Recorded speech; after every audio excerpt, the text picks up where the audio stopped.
Inilah kearifan tradisi lokal bangsa Indonesia. Orang-orang dulu selalu memperhatikan ajaran agama dan mencoba mempraktikkan dalam kehidupan sehari-hari dengan cara-cara yang cukup kreatif. Disediakannya kolam kecil di jalur menuju dan kembali dari wudhu inilah salah satu kreativitas untuk menyempurnakan wudhu. Ini diilhami oleh hadis Nabi SAW tentang ancaman keras kepada siapa saja yang tidak menyempurnakan wudhu, yaitu sabda beliau, celaka bagi tumit yang terlewat basuhan saat wudhu akan tersentuh api neraka. Hadis riwayat Bukhari dan Muslim.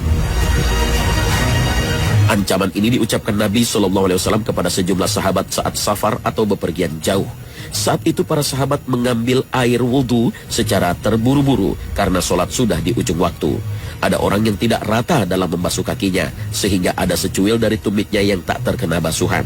Melihat itu Rasulullah SAW bersabda dengan suara tinggi, celaka bagi tumit yang terlewat basuhan saat wudhu akan tersentuh api neraka 2 atau 3 kali.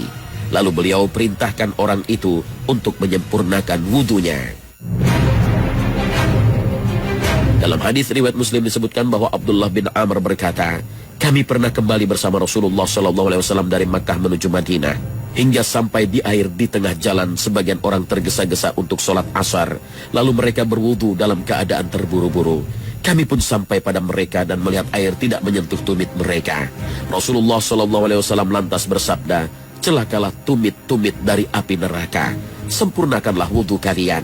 Hadis riwayat Muslim. Syekh Abdurrahman bin Nasir As-Sa'di rahimahullah berkata, hadis di atas adalah ancaman untuk tumit, perkara yang kecil. Namun ancaman ini berlaku juga untuk hal yang lebih dari itu. Karena jika tidak dimaafkan yang sepele seperti tumit, maka yang lebih dari itu tentu tidak dimaafkan. At-Ta'liqat ala Umdatil Ahkam, halaman 26. Hadis ini menjelaskan bahwa umat Islam wajib menyempurnakan wudhu dan melaksanakan perintah membasuh anggota-anggota tubuh. Jika tidak dilakukan, maka orang tersebut akan mendapat dosa besar karena diancam masuk neraka. Memang dalam banyak kasus bagian tumit inilah yang sering terlewatkan saat berwudhu. Tidak semua bagian terbasuh. Sehingga seseorang harus memperhatikan bagian ini sampai-sampai beliau mengancamnya dengan kecelakaan. Kewajiban membasuh seluruh anggota wudhu dengan rata sebenarnya tidak hanya pada tumit saja, tapi juga semua bagian anggota wudhu lainnya, seperti di bawah siku, kulit di balik cincin, dan jam. Namun bagian tumit inilah yang biasanya terlewatkan. Anas bin Malik radhiyallahu anhu pernah menuturkan, Nabi SAW pernah melihat seorang laki-laki yang di tumitnya ada bagian sebesar kuku yang tidak tersentuh air. Lalu beliau bersabda, kembalilah, perbaiki wudhumu. Hadis riwayat Abu Daud dan Nasa'i. Nah, untuk menghindari ancaman Nabi ini, orang-orang dulu membuat kolam kecil yang terletak di jalan keluar masuk tempat wudhu. Sehingga apabila ada orang yang bagian tumitnya belum terbasuh seluruhnya pada saat berwudhu, maka secara otomatis akan terbasuh saat mencelupkan kakinya di kolam kecil itu. Meski terlihat hanya sekedar membasuh beberapa bagian anggota tubuh, tetapi kedudukan wudhu tidak main-main di sisi Allah. Oleh karena itulah Nabi SAW mewanti-wanti umatnya agar terus memperbaiki dan menyempurnakan wudhunya.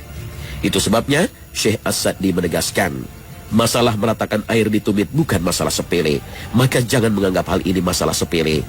Demikian pula dengan berlebihan dalam berwudhu tentu sama tercelanya dengan masalah ini. Dengan demikian bisa disimpulkan bahwa sebagai umat Islam yang beriman, kita harus menyempurnakan wudhu seperti yang diajarkan oleh Rasulullah. Berwudulah dengan tidak terburu-buru agar anggota tubuhmu dapat terbasuh semua.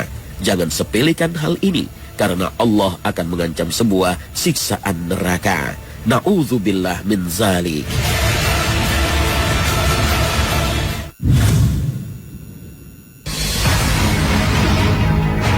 Pemirsa Khazanah, bersuci dengan wudhu tidaklah sekedar bersuci untuk melakukan ibadah, tapi wudhu sebenarnya sudah masuk dalam inti ibadah.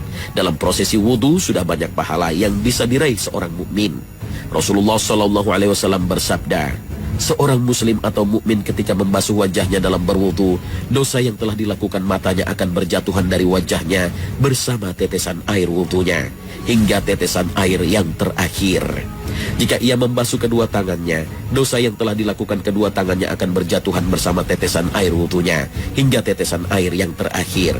Kemudian jika ia membasuh kedua kakinya, maka setiap dosa yang telah dilakukan oleh kedua kakinya akan berjatuhan bersama tetesan air wudunya hingga tetesan air yang terakhir, sampai akhirnya ia pun bersih dari dosa-dosa. Hadis riwayat Muslim, Ahmad, dan Tirmizi. Rasulullah SAW bersabda, "Maukah ku beritahukan perbuatan yang dinilai Allah dapat menghapus dosa-dosa kalian dan akan meninggikan derajat kalian?" Para sahabat berkata, "Ya, wahai Rasulullah." Rasulullah SAW bersabda lagi, "Menyempurnakan wudu meskipun dalam kondisi sulit, memperbanyak langkah ke masjid, lalu menunggu datangnya solat berikutnya setelah mengerjakan solat sebelumnya. Itulah yang dinamakan dengan ribat, siap siaga." Hadis riwayat Muslim. Begitu besar keutamaan wudhu yang tampak remeh ini, sampai-sampai Rasulullah SAW bersabda, "Sungguh umatku kelak akan datang pada hari kiamat dalam keadaan muka dan kedua tangannya kemilau bercahaya karena bekas wudhu. Karenanya, barang siapa dari kalian yang mampu memperbanyak kemilau cahayanya, hendaklah dia melakukannya dengan memperlebar basuhan wudhunya." Hadis riwayat Bukhari dan Muslim. Wallahu a'lam.